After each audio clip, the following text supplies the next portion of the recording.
so we can get to the demonstration tonight. Oops, I'm going to still turn that way. I'm going to be looking that way the whole time. All right, let's see. I want to welcome all the members, all of our members and our guests, new and old. I'm looking out and I recognize most faces out here, but if we got any new members or anybody that's visiting, I don't see any hands going up and I don't see any faces that I don't recognize. So, all right. Tonight's agenda is going to be going through our announcements as usual. Then we'll go to a demonstration by Kevin Neelley. He's going to demonstrate laser engraving techniques and talk a little bit about laser engravers and things that are out there on the market. Then we'll take a short break with refreshments and some fellowship, and then we will move on to the challenge and the show and tell table. Our challenge table this month is making a segmented item on the lathe. Multiple glue joints. It's based on the glue demo that Bob Binky did last month. So moving on to club announcements. Let's see, help support the club by participating in the dollar sweepstakes. You'll see Mike wandering around. We've got a couple of different prizes for our dollar sweepstakes. We've got a $10 craft supply gift certificate that everybody can use. And Bill Paulo was nice enough to put out, I don't know if you see it on the edge of the challenge table, but there's a really nice about 3x3 by a good solid 12 chunk of holly. No cracks, it's all sealed. It's a beautiful piece. So we're going to have 2 drawings. So put in a couple of dollars. You might win both of them. Our next open shop cleanup will be Saturday, May 6th. That's going to be here before we know it, but I'm hoping that we get some good participation. Last time it took us about an hour and a half, and it really looked really good right after we were done. I don't know how long it stayed that way, but let's see. We had our very first kickoff second Saturday social at the open shop on Saturday. We had about 10 members probably total that showed up, but what was fun was they were members that I hadn't seen for a while, so they'd gotten the news. They liked the idea of socializing, and so Ed Maxwell stopped by. I know some of you know Ed. Saw Don Grimes. I hadn't seen Don for quite a while, so it was good to see him. And there were several of you there, so anybody, Rick stopped by, I appreciate that. It was an opportunity to get some people around the table in the shop and just visit about projects and about anything we wanted to talk about, quite honestly. But it was kind of fun. I brought in donuts, and Don, one of our turners in there, had already brought in donuts, so we had plenty of donuts. We all left with a sugar high. It was great. Our club, just as everybody needs to know, our club has about 147 paid members right now, and I don't think we've got anybody really outstanding on membership, so we're appreciate y'all's dedication to the club.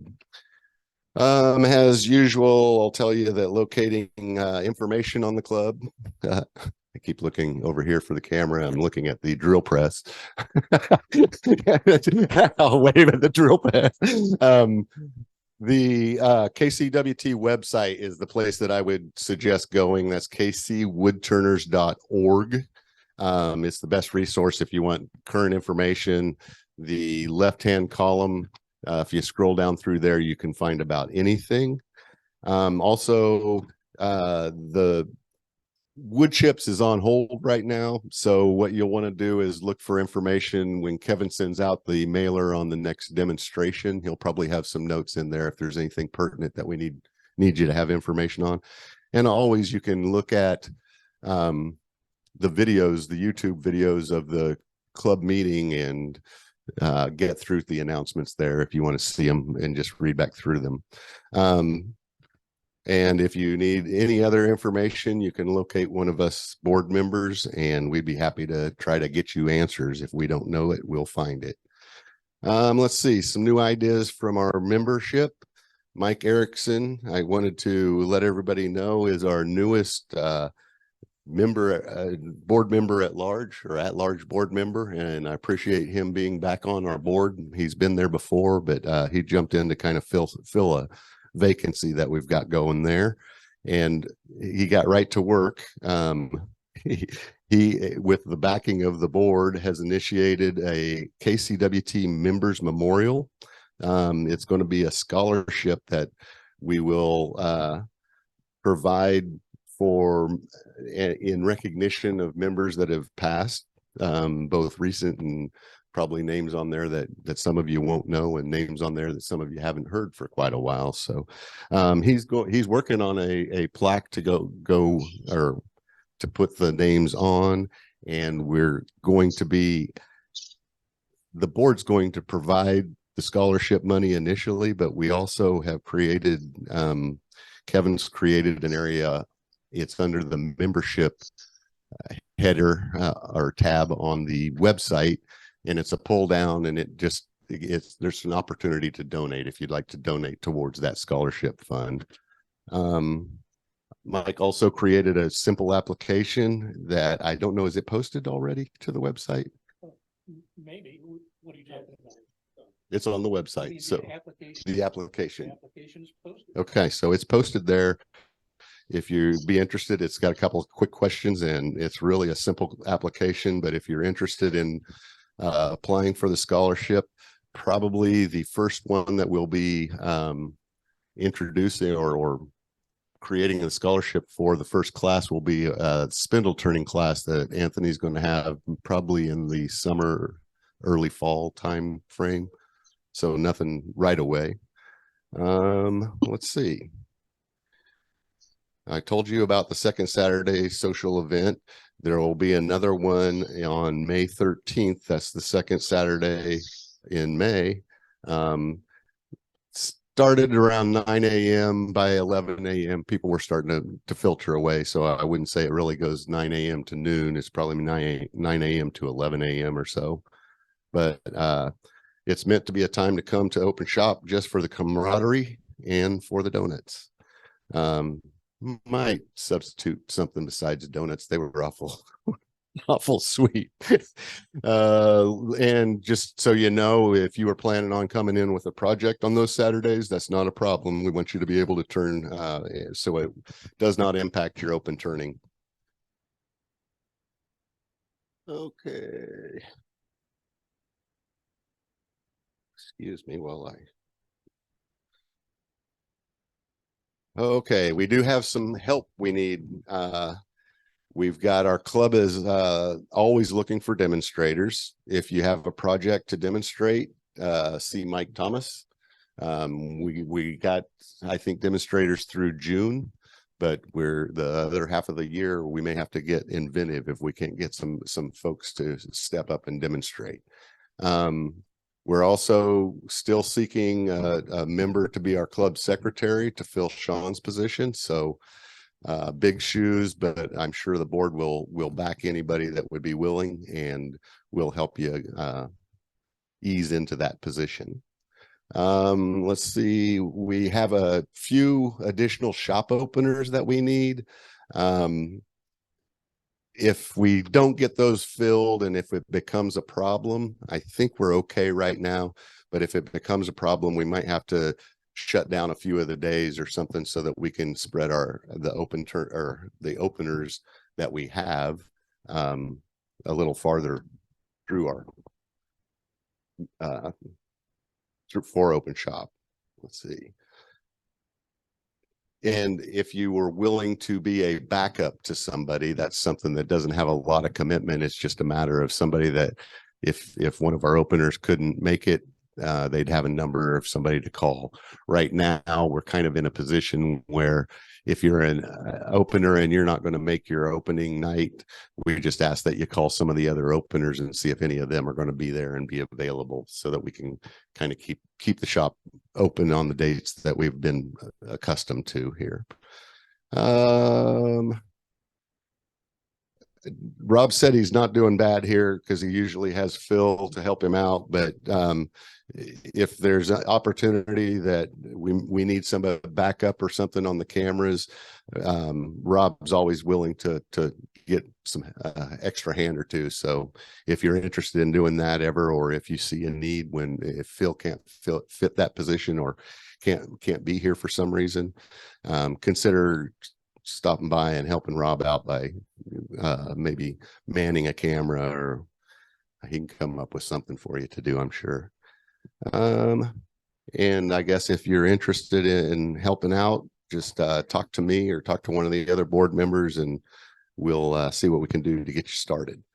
Upcoming events and activities. Anthony is teaching a simple box making class on, I shouldn't say simple, a fitted lidded box making class starting this Saturday. It's Saturday and Sunday, 2 days. I think we still got a few spots available. So if you're interested in that, let Kevin know and we'll get you signed up for it. We'll also, as I was mentioning before with the scholarship, there's going to be a beginner spindle turning class opportunity that'll follow in the summer or early fall. We haven't put a date to that yet. And then just to put it in your calendar, we will have another annual picnic at Shawnee Mission Park on June 17th. What do we start those around 11 or so, or 10? 10 o'clock, and then we're usually we usually start cooking before noon. So, yeah, yeah, by 11 o'clock you better be there. We might be eating already. So in that situation, if you haven't been to the picnic before, just bring a side or a dessert, and then the club will provide hamburgers and hot dogs and the condiments that you need. Also bring yourself a drink. That's something that yeah, it is on the shelter right off the lake, and even on the hottest days. And believe me, Mike and I and Kevin have been there on the hottest days, and you get a breeze off the lake. It's really not that bad, and you're under a shelter, so you're in the shade. So our upcoming meeting demonstrations in May, Phil Sykes is going to go through some proper chainsaw care and usage, and kind of how to attack a log, right?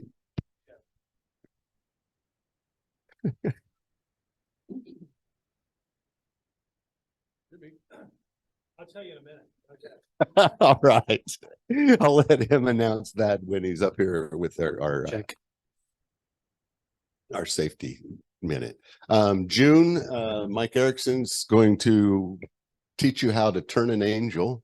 Everybody needs an angel every now and then, so Mike will teach you how to make it so they don't look out after you the rest of your life.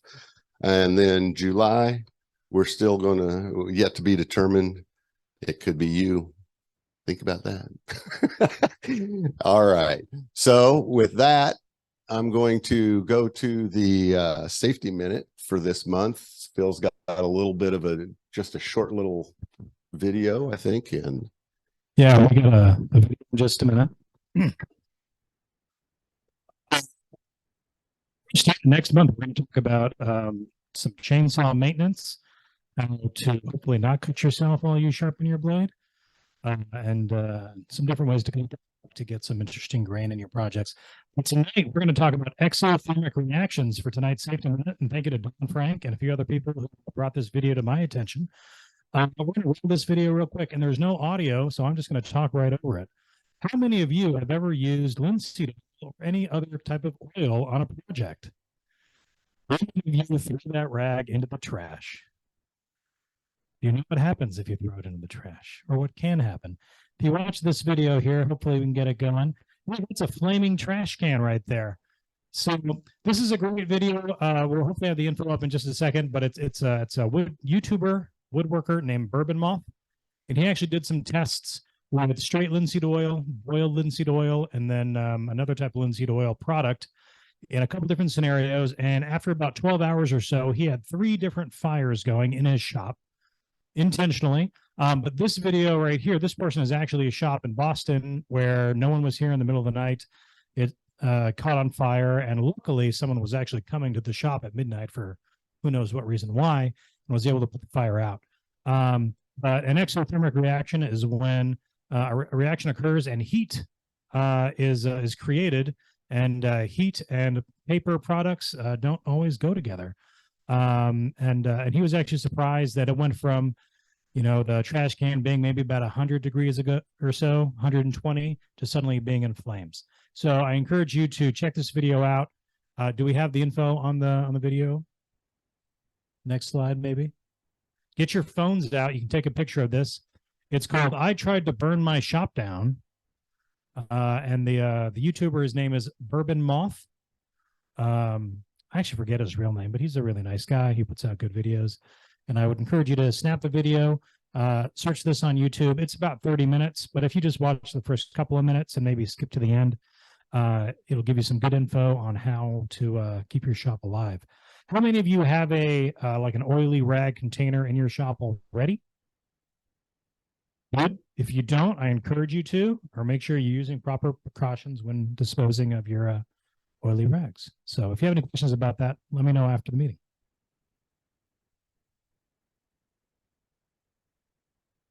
I'll kick in. Thank you, Phil.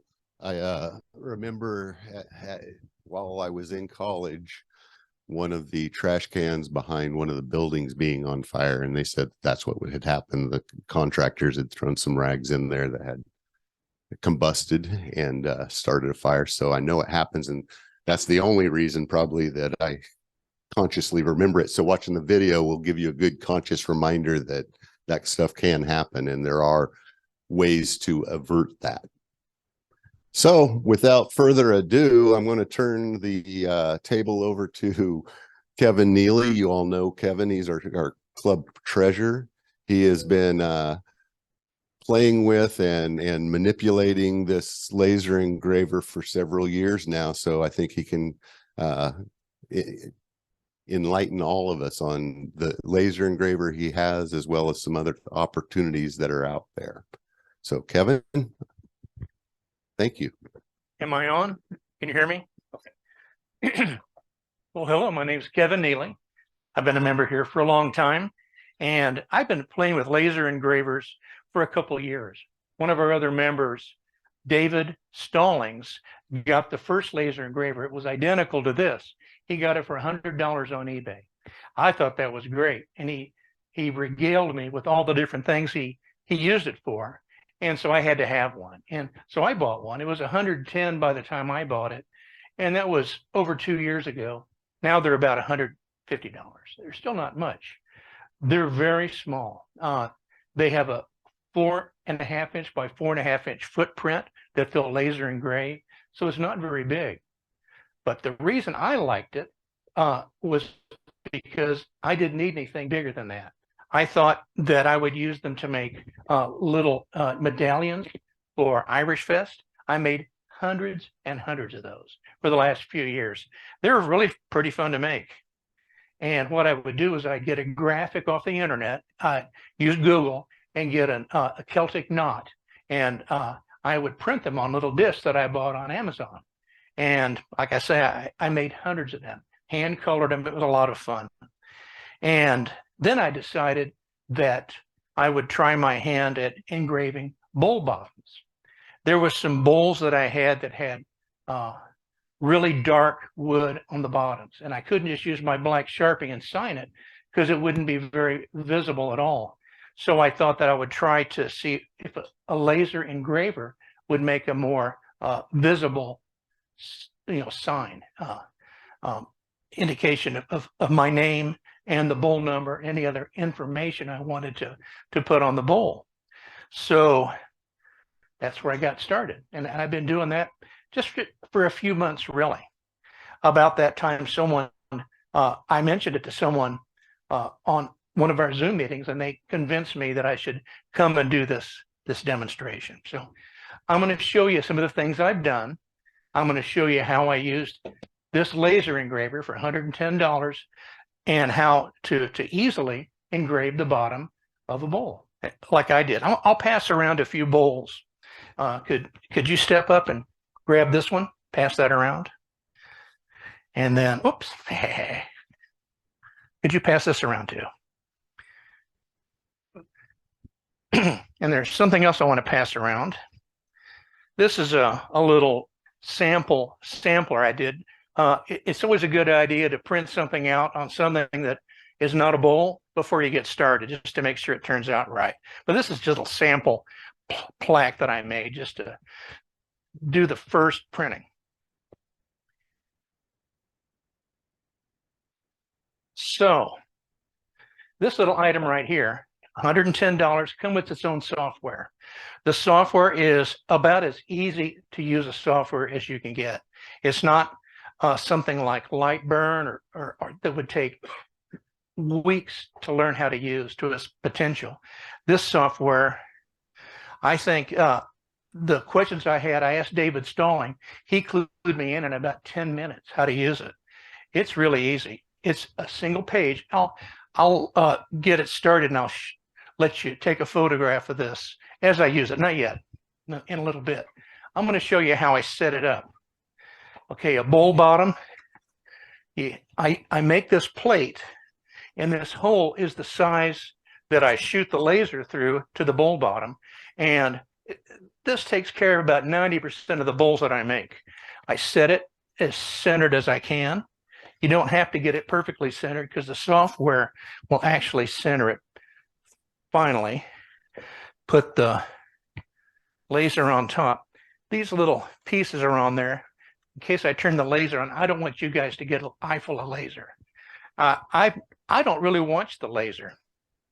I used to. In fact, David Stallings told me what kind of glasses to get that had the right tint for laser in case I wanted to watch it. And it's like watching grass grow. A laser etching or engraving can take 30 minutes, and you just don't want to watch it. You might want to see if it starts off right, but it's so boring that you don't even do that. So I'm going to do a little lasering here, but I put these panels on there so you won't see the engraving. This green thing right here, you can watch through that. That's not a problem. In fact, the glasses are the same tint. So I use this piece of plywood with a hole in it, and I center it as much on the bowl as I can. Oh, forgot the first thing. The first thing I do is I put a little pencil mark X where the center of the bowl bottom is. And I don't ever laser into that. I just erase that later. But you need that to align the laser beam. The laser will print a graphic that I pull into this program here. And I'll show you how I do that. And the graphic needs to be centered where you want to print it at. And the laser software will allow you to center it exactly where it needs to go, centered in the bottom of the bowl. So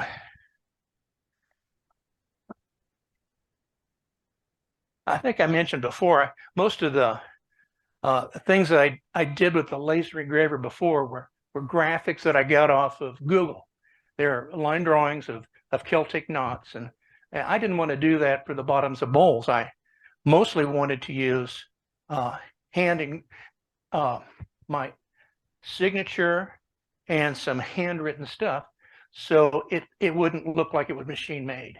So I developed a simple way to get a handwritten design into a graphic into the program laser printed. So I'm going to show you how I did that. Okay. Each of the bowls has an area, a diameter that I want to print, maybe 2 inches. So I start out with a compass set for 2 inches, and I just draw a circle on a piece of very white paper. And I take a Sharpie, black Sharpie, because I like the line width. And then I'll put my signature in here.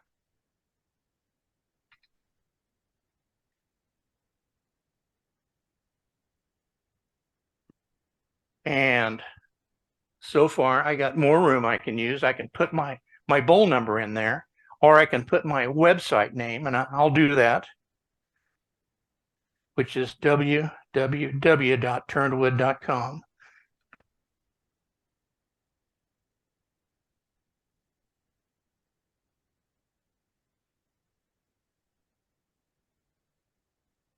And then, so far then I'll put the bowl number. Whatever the bowl number is, I will put in number 834.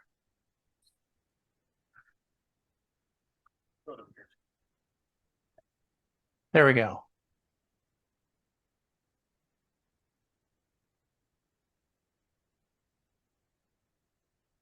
So that's the graphic that's going to be printed onto the bowl. That's pretty simple. And I'm going to take a photograph of that with my cell phone.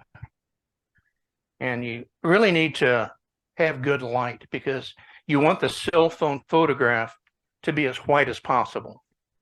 And this is not very good light, but I'm going to do it anyhow. And just because you're dealing with that shadow of the around the gun, you've got light above that. there's not very good light in this whole room. It's not going to be good, no matter what I do.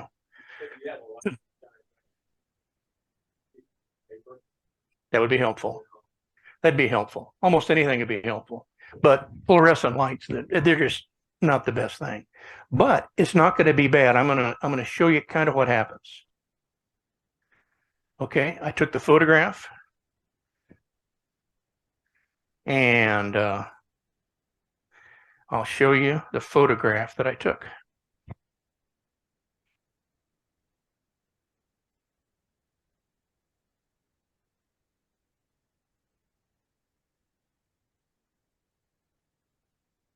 And the reason I made that circle about 2 inches, because that was about the diameter I like to put on the bottoms of bowls. Now, all these what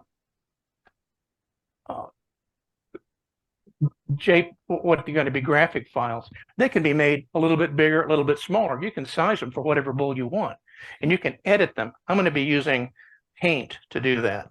Well, this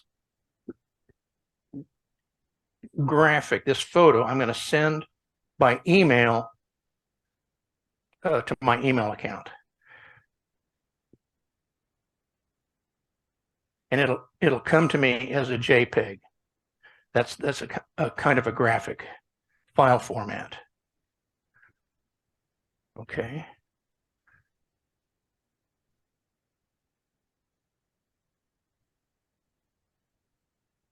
And I'm going to send it to me in medium size. Actual size is 2.3 megabytes. Large is 531 kilobytes. They're both enormous. I don't care about that. I'm gonna size it down to a small drawing anyhow, so it's going to be a medium size. So I mailed it to myself. So this computer doesn't have email capability, so I really can't send it to myself. But I'm going to show you what I would receive.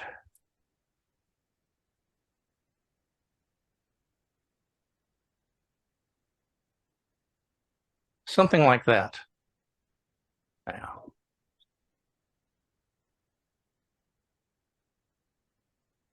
this is what I'd have if I got my email and I saved the photo from the email to my desktop. Then from here, I would use Paint. Everyone's got Paint. And I would open this up in Paint, and I would crop it and save it, and that's really about it. You can edit it. So I've got this drawing. It's a JPEG that I'm going to bring into the laser engraving program. Now, I don't know if you can see this. Here's the laser engraving program. Yeah, there is no name. It came with the laser. It's called software version 1.8 in Chinese. It's in Chinese. They send you 3 versions of the software. 2 versions are in complete Chinese. And I don't speak much Chinese, I'll tell you. But the other one's in English. And they're all the same. But what I would do to get this thing going is you attach the laser. Okay, I'm going to plug it in. This really hasn't taken too long so far. The laser's plugged in. I'm going to connect the laser to my computer. Okay.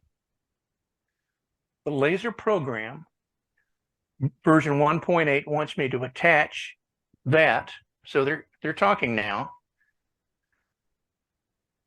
The next thing I do is import the drawing. I'm going to do that.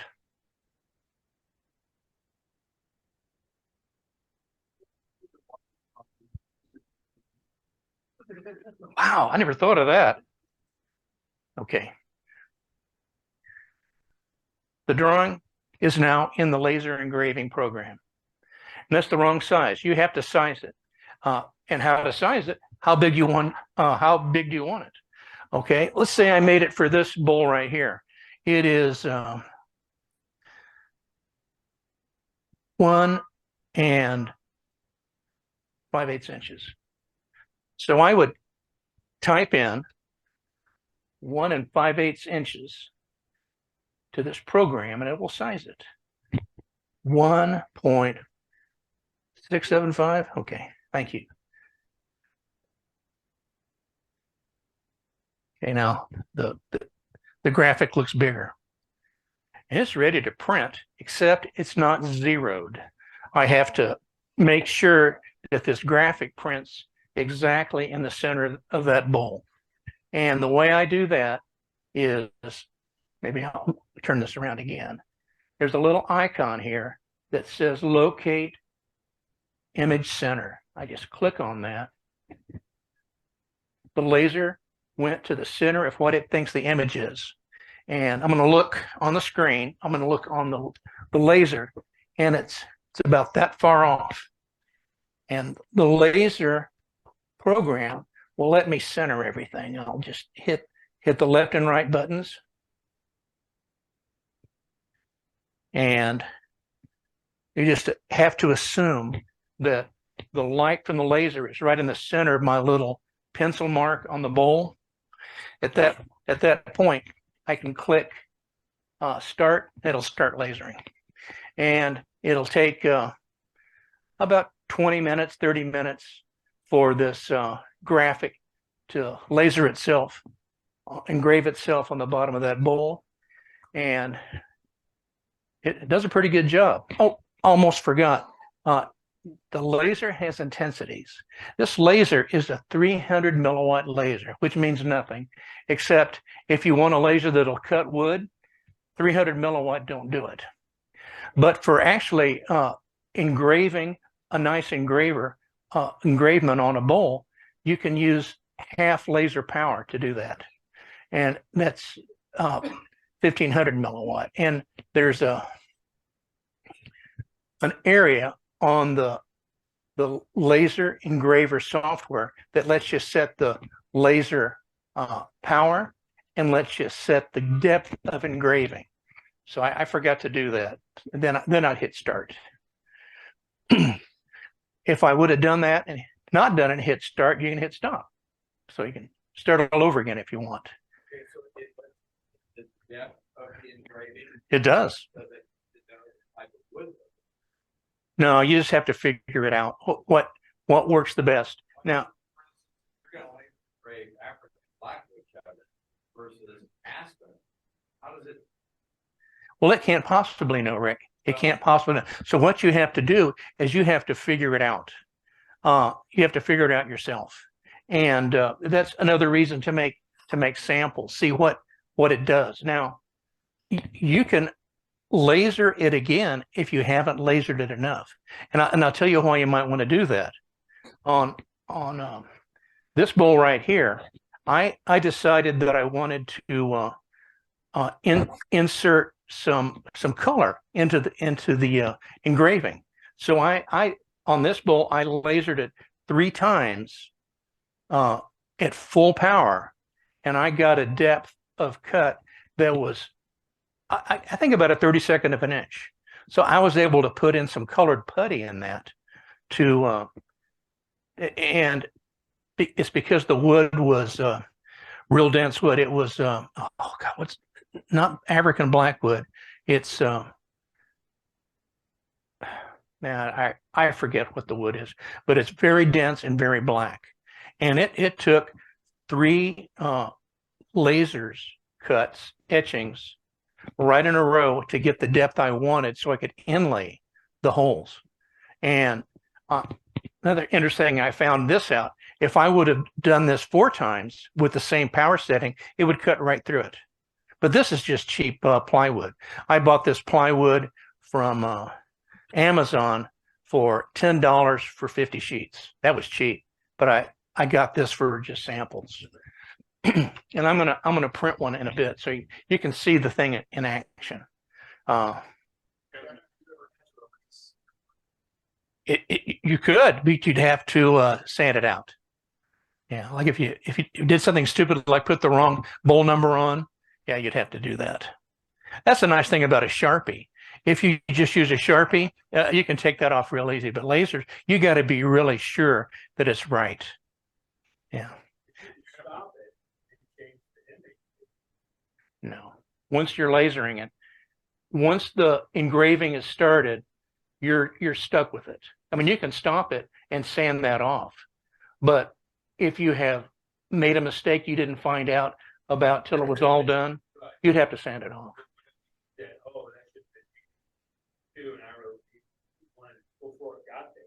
Well, I don't know. No, I don't think there's any good way to do that. Yeah, you'd never be able to get it in exactly the same place. You'd never be able to take the graphic out and put a new graphic in with a changed number and have it come out perfect. It would be a mess. If you start that, can you stop it if you want to?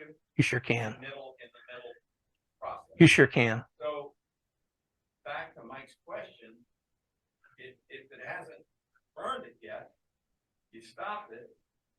There's got to be a way to change that 842 to 841. No, but there is a way. I take a look at this. Take a look at this graphic. The number is at the very bottom. Let's say I had lasered, etched everything except for that number. And before it got to that number, I thought, "Gummit, wrong number." Well, I could wait till it got everything done except for that number and then stopped it. And then I could come back with a new graphic with just that number and it'll be fine. Can you run all this off? Actually, you can, but you have to speak Japanese or Chinese. I'm sorry. One of the programs comes with software for a not an iPhone, but for Android. So you can do that. You can do that. Yeah. Not an iPhone.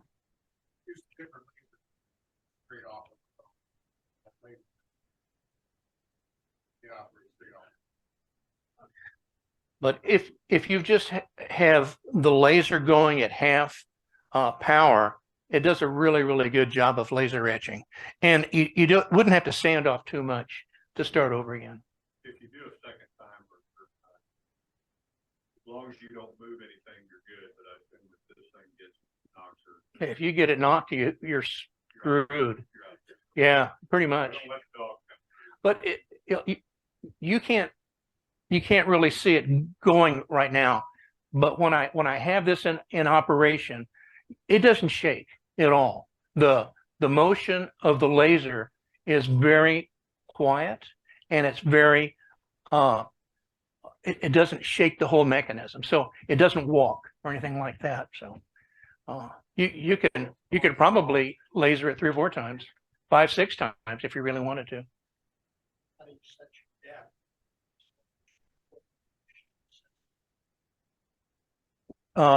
The laser depth, the laser's that far above the place it's lasering. The laser's up inside the machine.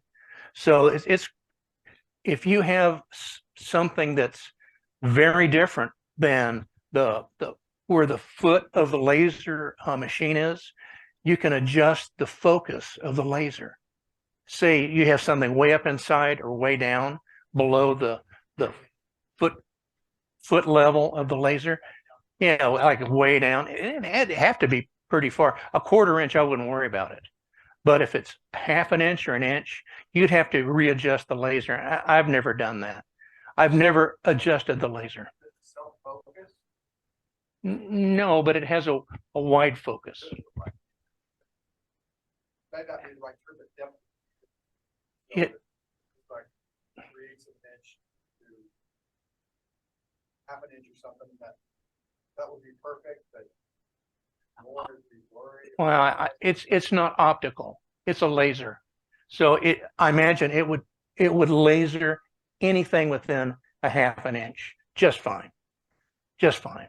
And maybe more than that. So Kevin, Yes, Rick, if I wanted to change this one, you go right ahead. turn it this way, and I wanted to laser a leaf, is there a way to take that board with double stick tape, somehow tape it on here? Now it's not flat, but you know, we're you know, It would print it. you'd be able to. It printed just fine. Just your little two-inch leaf or whatever. It'd do it just fine because that's not much of an arc you're talking about. Right. And I've done pins. I've done pins like this. Printed. See that word Sharpie on it? You can laser print that kind of curve. Okay. Yeah, much of that. If you have too much of that, it would go off the edge and then it'd print the side. But it'll print over the edge. Okay. It does it for $100. That's pretty cool. Yeah. But if you want to print the edge of a platter, which is what some people do, and you have to buy a different laser engraver. But those better laser engravers will do all kinds of amazing things. They'll almost carve. Isn't that kind of what you heard, Rob? Yeah. Thousands. It's 10,000. It's a nice one. Yeah, this is not that kind of thing. Go ahead, David. Softer wood, like the plywood, do you have to put sanding sealer or anything on it to stabilize the grain? I never have. It'll cut right through lacquer. And all this stuff has some kind of sealer on it anyhow. But if it was super reflective, might be a problem. That would be a problem. But if it's not reflective, it'll cut through it, any kind of wood, I would think. Yes.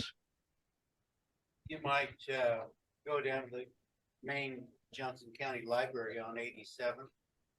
They've got a big laser like that, and they've got that like a lathe or a spindle. Oh yeah, yeah. So I've seen them take glasses and etch a whole design that it would turn the glass and do all kinds of stuff on that. So you probably could get an elaborate. Oh yeah, you could. design and You could. do something. That will print in the round. That one will. This one won't.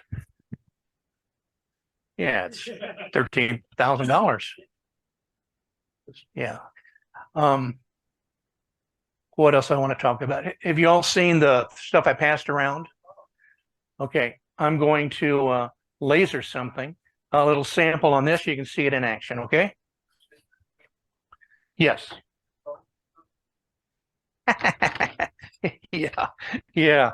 I don't know if you've seen this. It's on the website. I printed my phone cover. It says, "Take a walk on the round side with the Kansas City Woodturners." I did it with this. Yeah. I did not. Good idea, though. Someone asked me that same question, and I offered to do theirs that way. And they didn't take me up on it. They didn't take me up on it. But I would have liked them to, though. Okay. Here we are. Done any homemade tattoos for yourself? Oh, I think that hurt. Okay.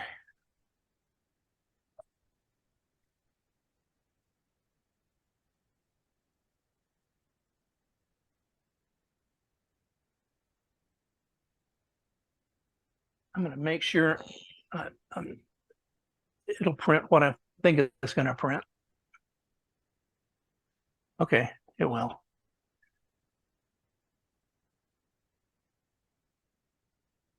Oh, Have you ever seen the movie, How I Learned to Love the Laser? It's printing. The thing has a fan in it. If when I was doing all the little pins for Irish Fest, it did not set off the smoke alarm, but it would have. I had to close my study door and open up the window. But it does make smoke. Just because you're doing so many of them. Did you do? Yeah, because I did dozens and dozens of them. If it was just one, it probably wouldn't do it. But this is going to take probably 30 minutes. But I think I'm going to go off to the side because I don't really want to watch that laser. I'm not too worried about it. I'm half blind anyhow. Oh, that's a good question. Yes, I do. I typically will take the lacquer off the bottom. I'll just sand it lightly with 600 grit, just to rough it up, and then I'll laser it. And then after that's done, I'll finish it. I'll re-lacquer it. Yeah, I'll use sanding sealer and then put lacquer on it. Question. Where did you get the phone covers in these? What kind of wood is it? It is, let's see. Hey, we're Woodturners. We should know what this is. It's actually a grass. It's bamboo. Yeah, and I got it because it's light. A lot of the wood phone cases are walnut and pretty woods. They're too dark. I made one for a guy, and it was just too dark to read. It was walnut. So I found this bamboo, and it just works out great. Where did you find it? Amazon. Where else? Didn't have to put out cases. No, I just got it from Amazon. And it's doing real good. No one can see the laser light, but you can look through the green window and it's fine. That's what I usually do. So are there any other questions? I'm hopefully full of answers or full of something. What's the name of that particular laser? Okay, the laser name is Wayne Lux, and I've seen several different names on identical lasers. And what I think this factory puts names of selling companies on there. Wayne Lux is just one. Now, eBay right now has another one. I saw a Wayne Lux for sale for 150. But a few months ago, I saw several by another company name on there, and they were more expensive. Identical. And what I heard is the software sometimes is a little bit different, but they always sell English version software with it. And if you speak Chinese, you'll get that too. What if you tried the laser that failed and you were surprised that it didn't work? Anything? Nothing's failed. Now, sometimes things weren't centered properly. It took me a while to figure out what this centering icon was.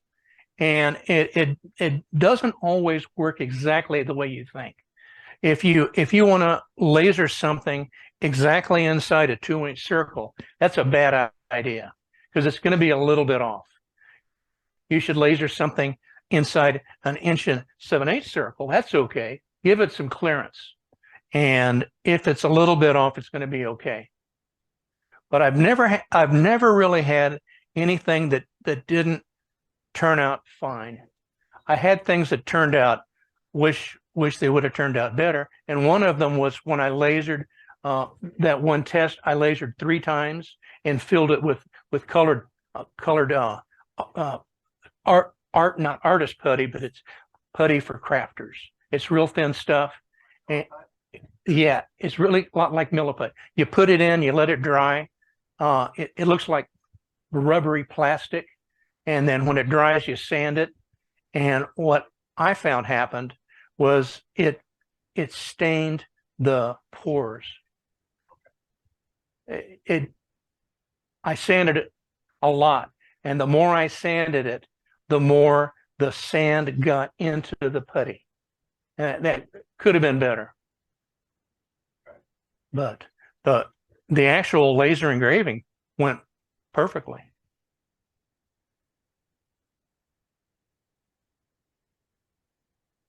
Any other questions? Like the laser tube or the cartridge? Well, you can get new ones. It's a standard 3,000 milliwatt laser. You can buy them. They're not hard to buy. This has lasted me 3 years, and I've lasered a lot with it. All those Irish Fest things, it's lasted a long time. If you just laser etch the bottoms of your bowls, it would last your lifetime. But I would think the higher power lasers might not last as long. This you're able to use, like on the pendants and stuff you were doing, you can do them back to back to back. Oh yeah, I have lasered back to back for 12 hours. Okay. And that works just fine. Any more questions, David? Tell you it's done, or you just kind of have to look in? Or... Well, that's a really good question. The screen here, the graphic, as it lasers for you, I can maybe show the camera. The black of the graphic turns red as you're lasering it. So it shows you exactly where the laser's at. So when the whole graphic turns red, you're done. And then it'll turn black and the laser, you'll hear it power down. But that was a really good question. And right now you can see half the graphic is red. Can you see that? Yeah.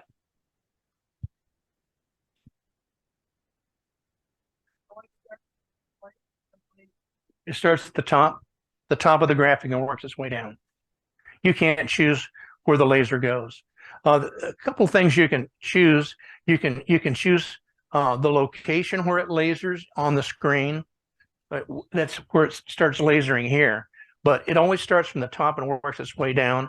You can change the size. You can change the laser intensity and depth of cut, and you can change the units that it sizes, metric or inches. I find metric to be easier. I use decimal inches all the time. I hardly ever use fraction inches, but this allows you to use fraction inches or metric, and it doesn't really make any difference to me. Much of this image could be do? Okay. If it was black and white drawing, it would do all of it. If you can find a black and white drawing, it would do all of it. It would just do smaller. If you have a drawing that's this big, you would have to reduce the size to a smaller size, and it'd have to be black and white. But it would do all of that. It'd do a nice job. But it'll do not grayscale. It'll do a black and white picture. For Irish Fest, I would go to Google and I would get black and white line drawings. This would be Celtic knots and things like that, and even other things. But if it's a black and white line drawing, it'll do it. Now, if it's a photograph, a black and white photograph, this is not the thing for that. It will do them. It just won't do them well. It has a scale for they call discrete engraving, which means black and white grayscale. It does it poorly. Now, if you want to spend $1,000 on a laser and use actual laser engraving software that is really good at controlling the laser intensity, you can do it. You can make a black and white photograph, etch a black and white photograph look exactly like the photograph. You just can't with this. You need to spend some money. If the photo was kind of black and white contrasted stipple type photo, would you think it would do that where it was a bunch of dots? Maybe. Yeah, maybe.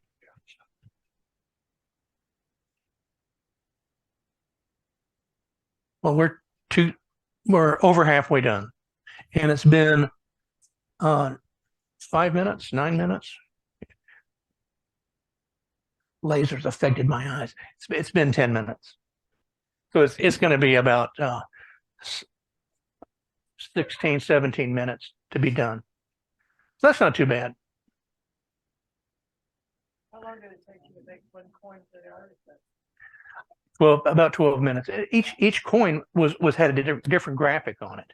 Some of those graphics were highly, but were very complicated. Like the Tree of Life, that was a very complicated graphic, and that took about 25 minutes. But some of the other ones, a real simple 3-sided knot, might have taken 10 minutes. So they were all different.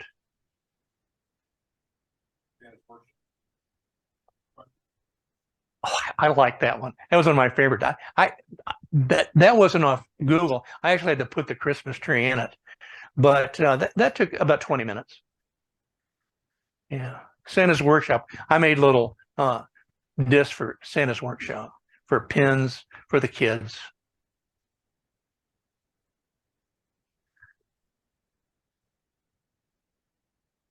Any other questions?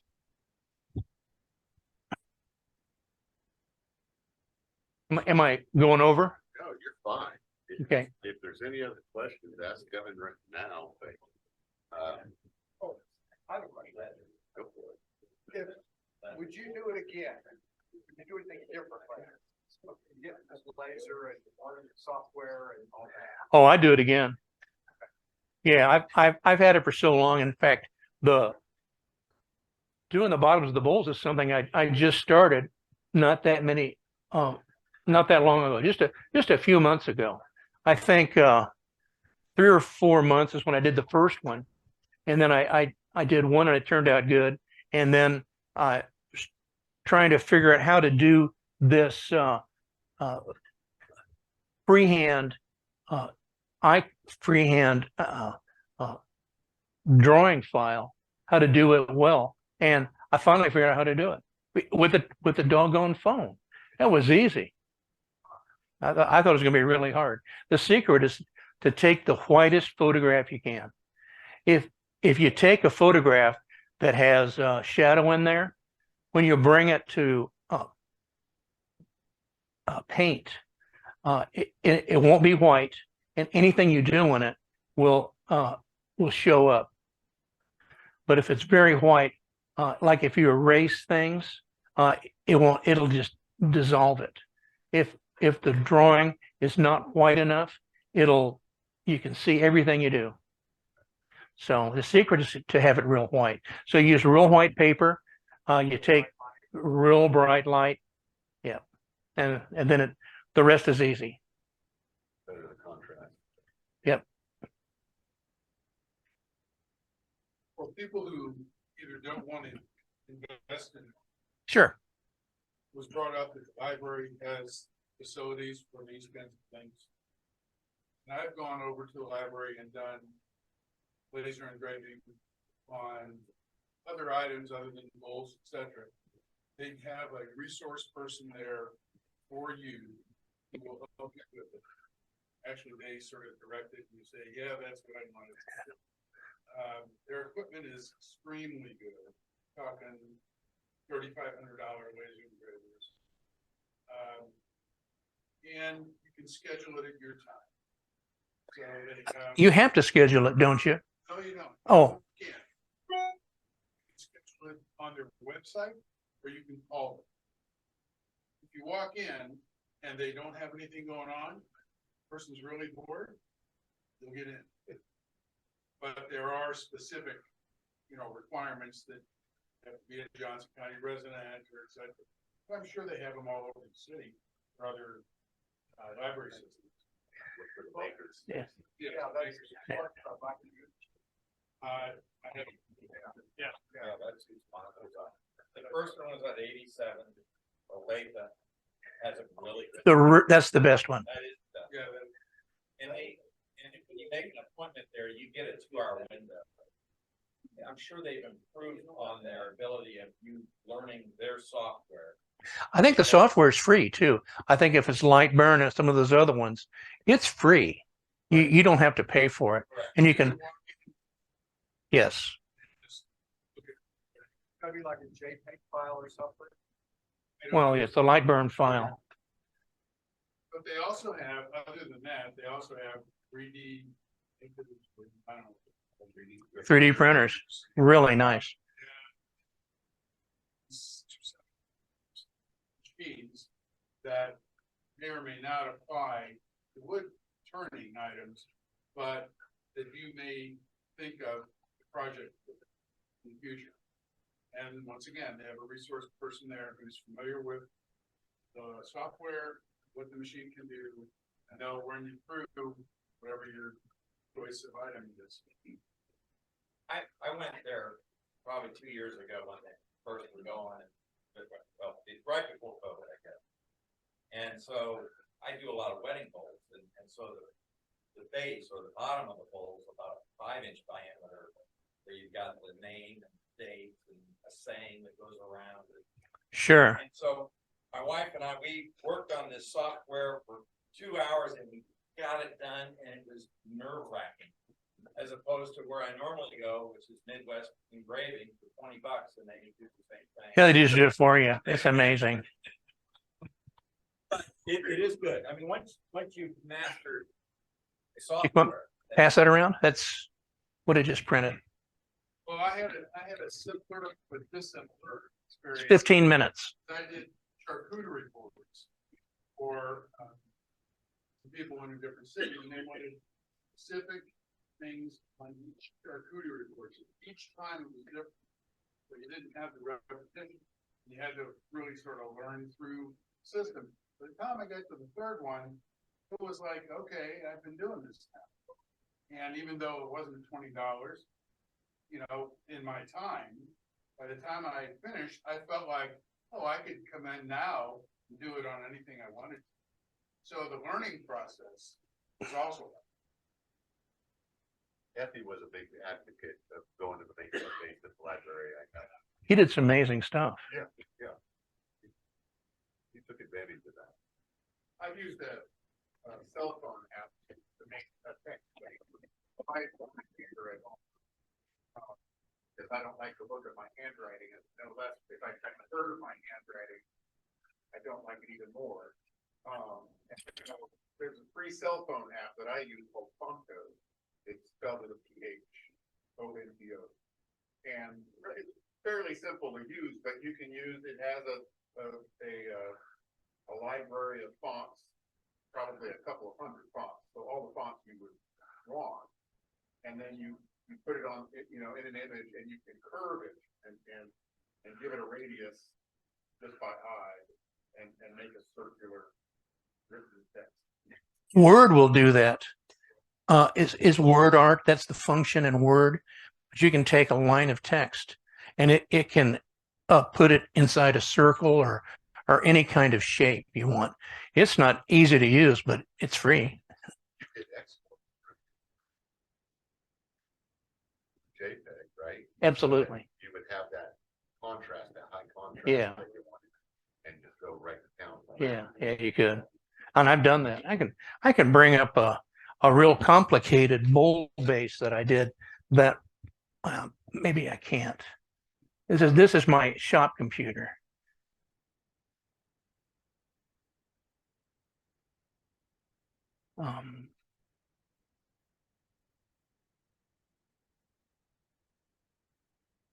Well, can't find anything. Oh, here it is. If you could bring that back. This is made using word art. See how it's a circular text that's my name. I used to work in a place where I had to sign my name hundreds and hundreds of times. So I made a true type font out of it. And so that's a true type font. And I made a line of all that text, and I used word art to put it inside a circle. But I wanted to explore to see if I could do it. And I've never actually done it on a bowl. It was just too complicated. Just a light sanding. Just a light sanding, yeah. Yeah, there's not that much, but yeah, light sanding will work. What did you say? Yeah, someone told me that. Yeah. It doesn't take much to get it off. You can also get rid of torching if you put masking tape down, turn up the power of your laser so that you burn through the masking tape into the wood. And then peel off the masking tape and you'll have a clean end without the torch. I like that idea. Good. You can also. Good comment. The burn marks. I did that with a cork coaster, and the burn part like spears your thumb. So before I pulled off the masking tape, I did a spray shellac over just the burned image without getting the rest of the shellac into the cork, and then peel it off. That's a good idea.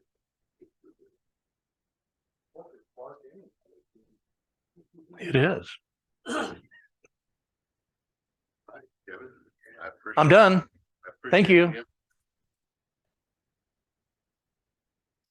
So you're picking the challenge for next month. I don't think everybody can go out and buy $100 laser engraver. Can we just like light a piece of wood on fire or something? I'll tell you what it is. It's gonna be really easy. Sign the bottom of one of your pieces. Sign the bottom. I don't care whether it's Sharpie or whatever. Just sign it and bring it in. And I'll tell you why. A lot of people don't sign their stuff. And if you don't sign it, it's not art. If you, it's not done. If you sign it, it's art. If you don't sign it, it's crap. I sell my stuff as art. I couldn't sell it for more than $50 if I didn't. If you didn't sign it. With just a little signature, all of a sudden it's done.